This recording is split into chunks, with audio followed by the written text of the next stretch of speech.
Three homeless triplets unexpectedly discover a man being kidnapped in the dead of night. Will they risk their lives to rescue a stranger surrounded by enemies?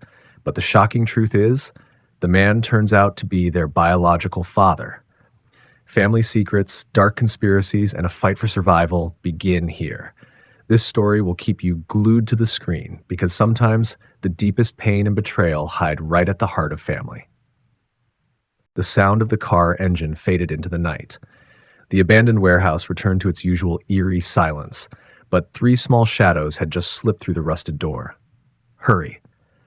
The pizza still smells fresh, Eli whispered, catching the scent from a trash bin nearby. Evan tugged his brother's sleeve. Wait, do you hear that? A groan. Faint, almost unreal. All three froze. Ezra motioned for silence, then slowly stepped deeper into the shadows.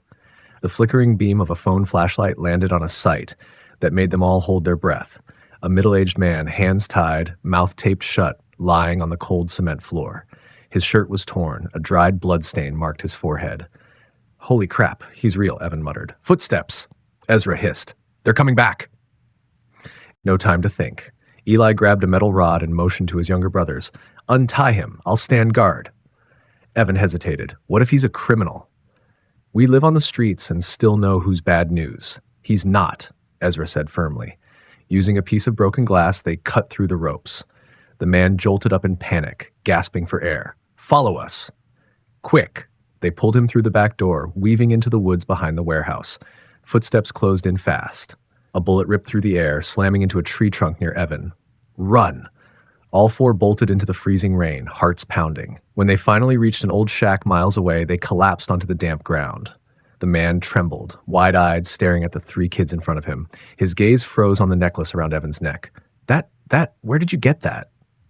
Evan looked down. What? It was our mom's. The man stammered, lips shaking. Andrea, Carter. Then he passed out. The three boys looked at each other, chills running down their spines. That name, the one their mother used to whisper in her final fevered dreams, had just come from the mouth of a kidnapped stranger, and they had just risked everything to save him. The harsh white fluorescent light beamed down on the hospital bed. The man winced, eyes barely opening. He's awake, Evan shouted. The three kids huddled in the corner of the room, eyes locked on the pale face of the man. A nurse leaned in to adjust the IV while the officer stationed at the door stepped forward. What's your name? Do you remember anything? The man closed his eyes for a moment. Then, in a raspy voice, he said, I'm Christopher Hale. The officer raised an eyebrow. Christopher Hale? The businessman reported missing a few days ago? Chris gave a slight nod. They kidnapped me, held me for 3 days, wanted me to sign something, hand over all my assets. He took a shaky breath. I refused. They beat me, starved me. The officer nodded and scribbled in his notebook. You were found by these three kids. They brought you here. Chris glanced toward the corner of the room. The three boys, identical down to every freckle, were staring at him. And then his gaze froze, cold, not from fear, but from shock. That, he pointed at Evan's neck. That necklace, who gave it to you? Evan stiffened. My mom. She told me never to lose it, ever since I was little. Chris reached out a trembling hand as if trying to touch the memory right in front of him. No, it can't be. I gave that 15 years ago to Andrea. The boys froze. Ezra stepped forward. You knew our mom? Chris closed his eyes. The image of a woman with chestnut hair and a soft smile came rushing back like wind from the past. Andrea Carter, she was someone I once loved. Someone I betrayed. Evan gripped the necklace tightly, lifting his chin. I'm her son. Chris's eyes shot open. His pulse pounded at his temples. His lips parted as if to say something terrible when, click, the hospital door swung open. A stern-faced woman with blonde hair and a suit stepped in, followed by 2 federal agents. Christopher Hale, we need you to come with us immediately. There's a serious matter involving you and Richard Hale. Chris jolted upright. Richard? My brother? The woman nodded. He just contacted a lawyer. Seems like he knows you're still alive. The 3 kids barely had time to process before Chris turned to them, voice low and urgent. Don't tell anyone you're Andrea's children. Don't! Not yet. Why? Evan asked. Chris gripped the boy's hand, his eyes like ice. Because if Richard finds out, you'll be next.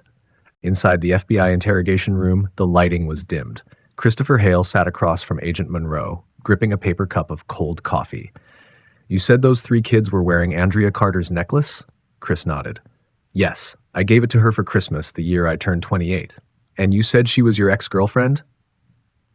Not just a girlfriend.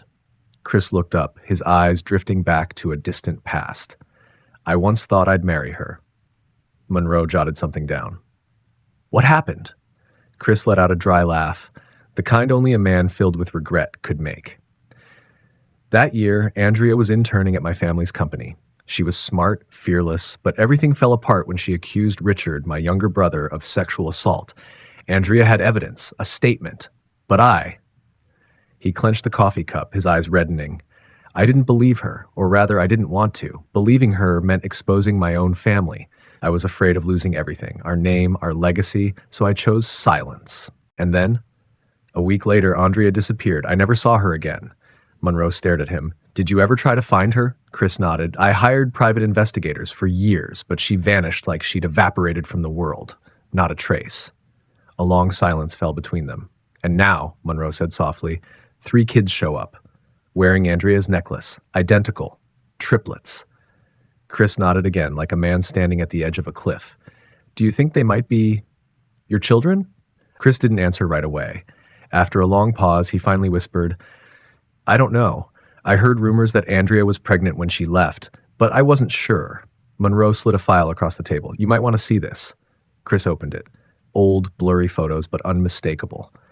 Andrea, years after disappearing, holding 3 babies as she walked out of a clinic in Texas. He froze, his chest tightening as if crushed by invisible hands. She lived under a fake name. Maggie Carter. Worked at a gas station, raised the 3 boys alone. No one knew she had ever been Andrea. Another heavy silence. Chris rested his hand on the photo, his eyes welling up. They're my kids, Monroe nodded. And possibly the reason you were kidnapped. Someone's afraid you might reconnect with your past. Chris closed his eyes, whispering, Richard, we're investigating. But if it is Richard, those boys are in real danger. Monroe stood. His voice sharpened. And you, Christopher, you're standing between 2 sides. Family, or the truth. The next morning, the city sky was still soaked from the storm the night before. Inside a small meeting room at the police department, the air felt heavy as Agent Monroe walked in, holding a thin file. Christopher was already seated, his eyes bloodshot from lack of sleep. The 3 boys, Eli, Ezra, Evan, were in the next room with a child welfare worker, while Chris waited for an answer he'd long suspected but never dared to face. Monroe set the file on the table, opened it, and spoke in a low, steady voice. We've confirmed the identity of the woman known as Maggie Carter. She was Andrea Carter. She lived under a false identity for the past 12 years. Chris swallowed hard. His lips trembled. Where is she now? Monroe looked up. His seasoned eyes were solemn. She passed away 2 years ago. Car accident. Late at night, raining, mountain road was slick. She was driving home after a night shift at a gas station outside Denver. Her car went off a cliff. Chris went still.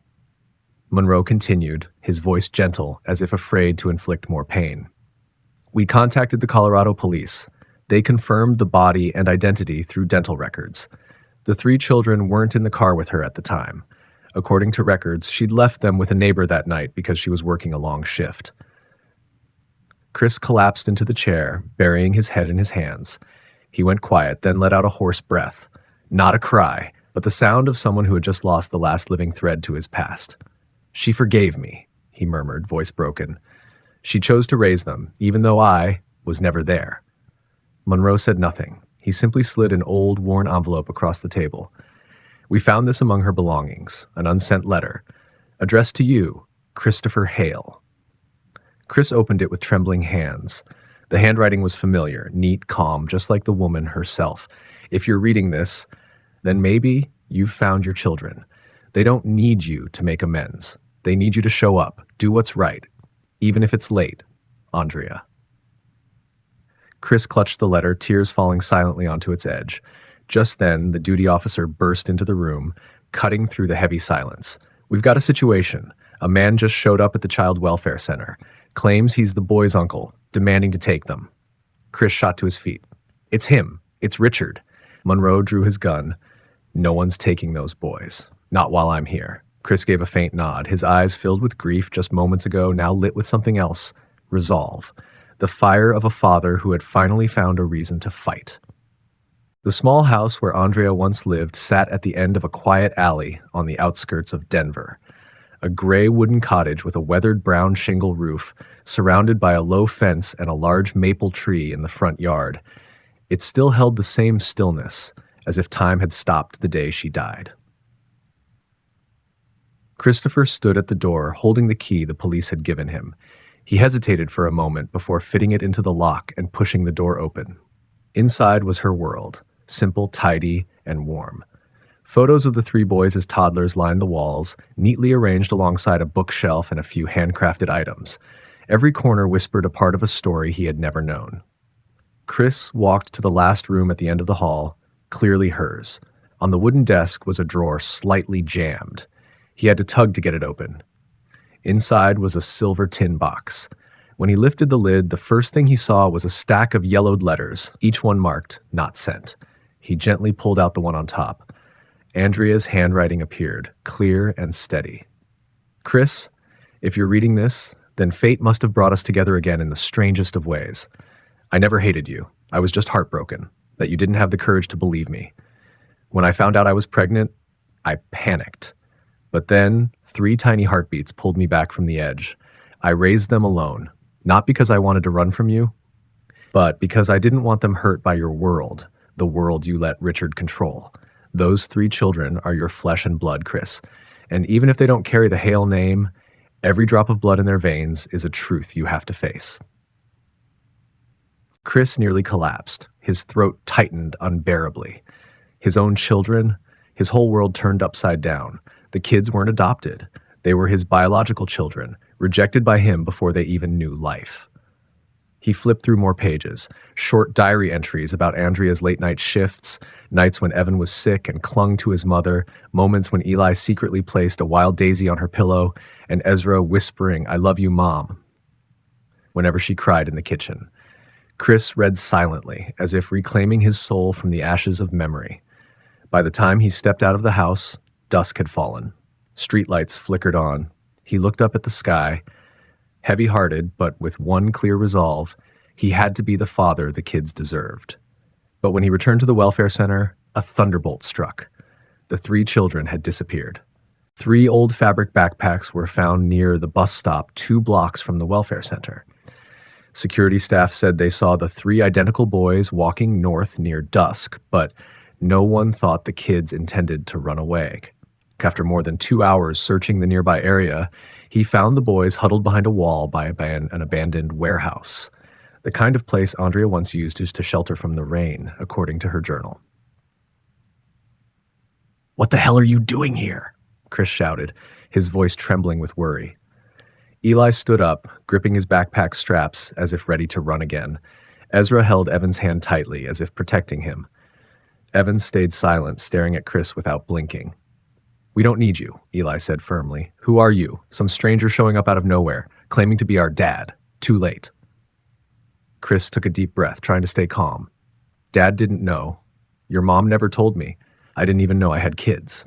"Exactly," Ezra snapped back, voice choking. "Because you turned your back on Mom. You left her alone, working 2 or 3 jobs to raise us.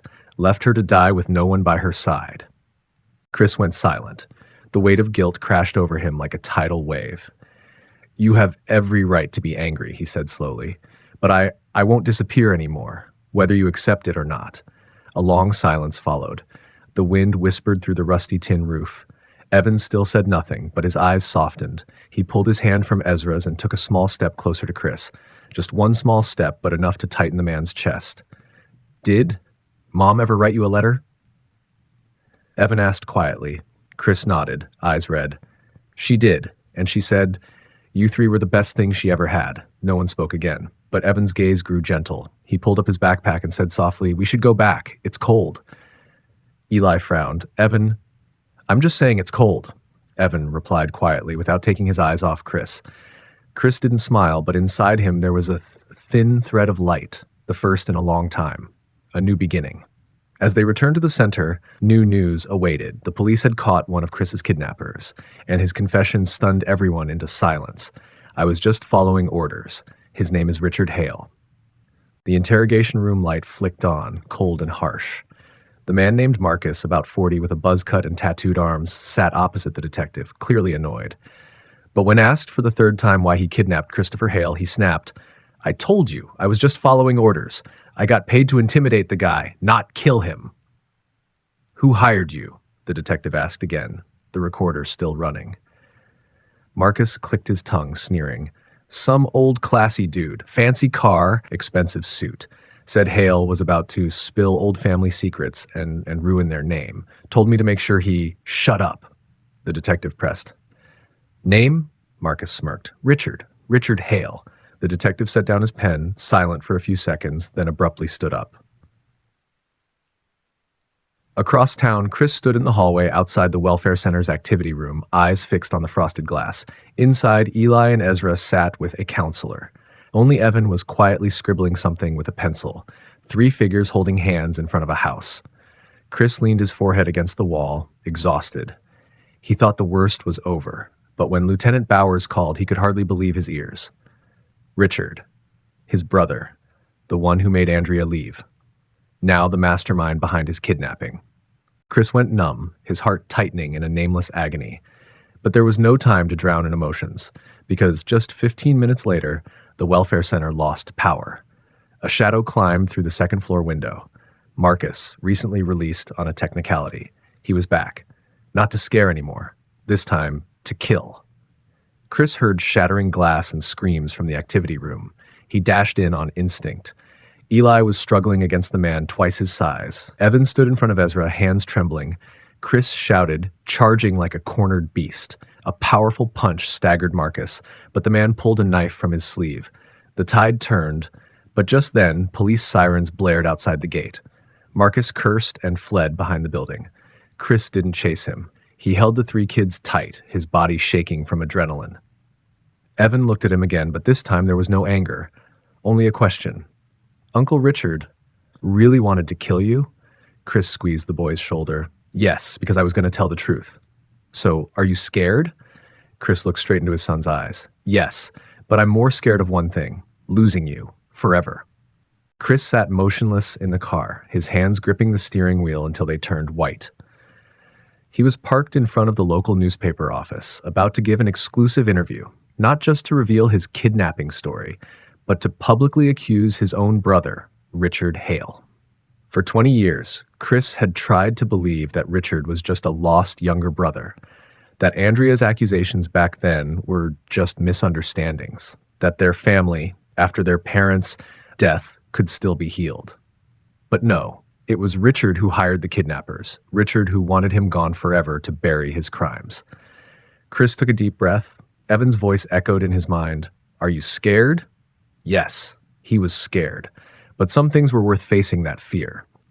At the same time, at the Victim Support Center, a middle-aged woman knocked on the reception door. She wore an old sweater, her hair tied low, eyes timid. In her hand were an old photo and a faded letter. "Excuse me, I'm looking for someone named Andrea Carter," she said, her voice trembling. "I owe her my life." The receptionist glanced up and then paused. "Ma'am, could you wait a moment?" Just 15 minutes later, she sat across from Lieutenant Bowers, telling a story he never expected. Years ago, she had been a maid for the Hale family. Once, Richard nearly assaulted her in the kitchen, but Andrea pulled her away, leading her to safety. She said she would protect me, but then she disappeared. I heard she was kicked out of the house, and I was too scared to speak up. Lieutenant Bowers narrowed his eyes. "Are you willing to testify in court?" The woman clenched the letter in her hand. At the top, only 2 faded words remained. "For Chris." "It's time I stopped being afraid," she whispered. That evening, Chris returned to the center. Evan was sitting in the hallway, back against the wall, one arm hugging a pillow. When he saw Chris, he looked up and softly asked, "Are you really going to court?" Chris sat down beside him. "Yes, no matter what happens, even if he's your own brother?" Chris looked at the boy. "Family isn't always about shared blood, but you kids, you're different."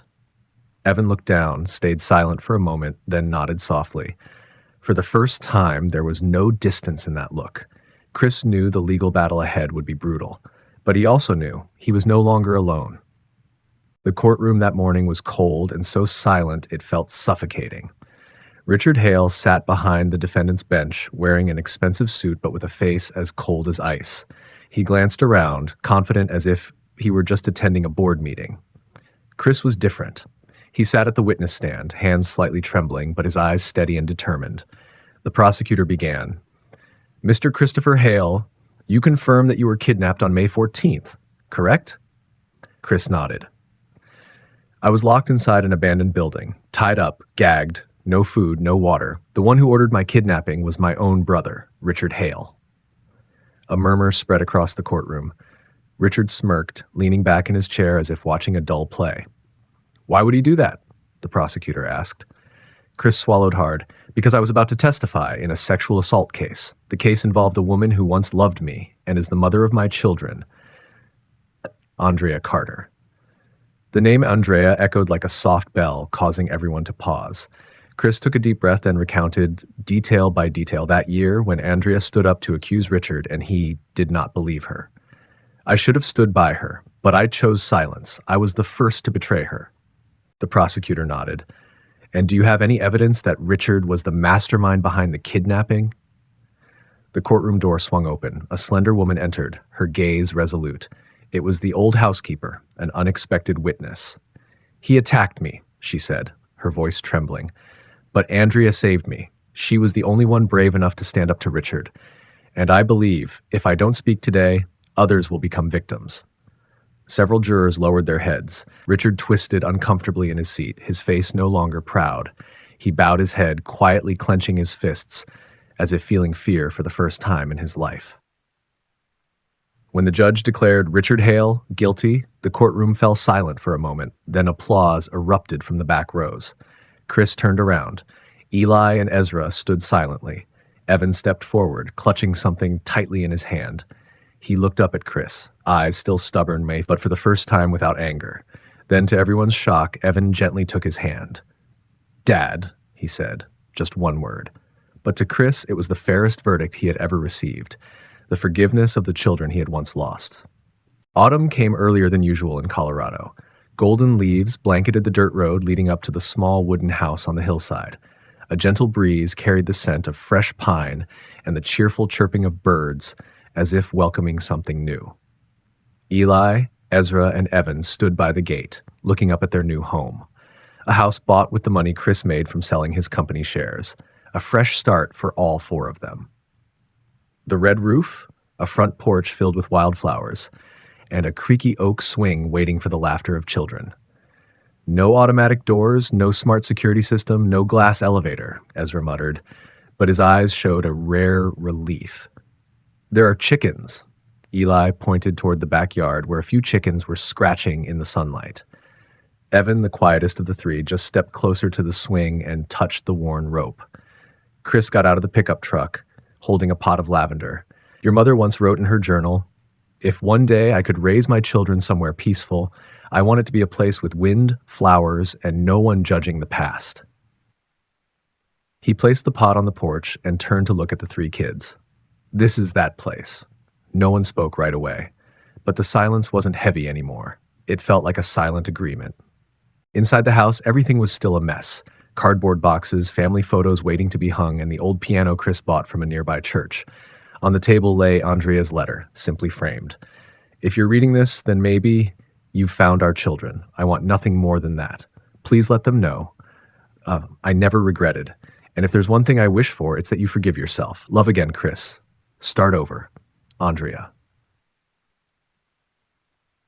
That night, by the flickering firelight, the four of them sat around the pine dining table.